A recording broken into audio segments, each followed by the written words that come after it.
Yo, what's up mga kaibigan? Nali na tayo magkwentuhan. Sa ngayon ay sinasabi ng madami na Philadelphia 76ers ang may pinakamalakas sa starting five sa buong NBA. Kompleto nga daw ito ng shooting, depensa, playmaking at iba pa. Sa ngayon ang projected starting five ay si LeBron James, Tyrese Maxey, VJ Edgecombe, Jaylen Brown at Joel Embiid. Nasa bench din nila si Anthony Simons, KCP, Dean Wade at posible pa nga itong madagdagan ng Ben Simmons o kaya naman Kevin Love. Subalit sa ngayon nga ay nasa starting 5 ng Sixers ang top 3 sa fast break points last season. At yan nga ay si Tyrese Maxey, Jaylen Brown at LeBron James. So wala nga silang problema sa takbuhan. Wala din silang problema sa half-court set plays dahil kaya ngang mag-ISO nila Embiid, Brown, Maxey and even LeBron.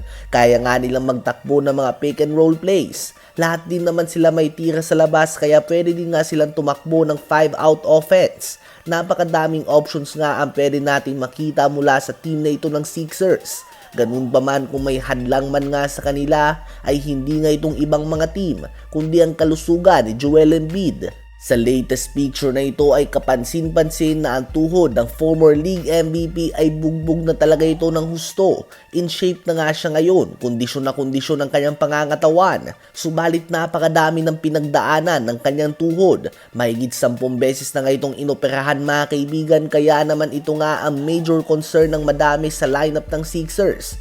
Dahil hindi nga exaggeration kapag sinabi natin na may tsansa si Embiid na maging ang pinakamagaling na center sa history ng NBA kung hindi lang siya madaling dapuan ng injury. Nagawa na nga niya mag-average ng mga ganitong klaseng stats kahit na injury prone siya.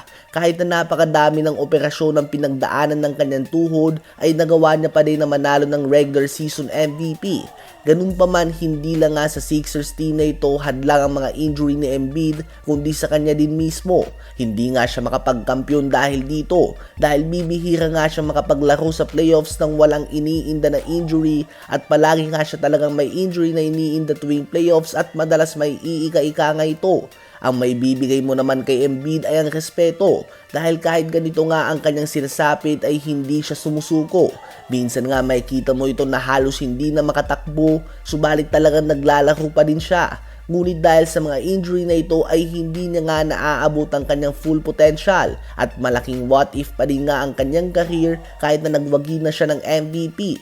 Isa pa ay hanggang ngayon ay hindi pa siya nakakakuha ng kahit isang panalo man lang sa conference finals. Last season nga ay first time niyang makaabot dito sa mahigit 10 taon niya sa liga.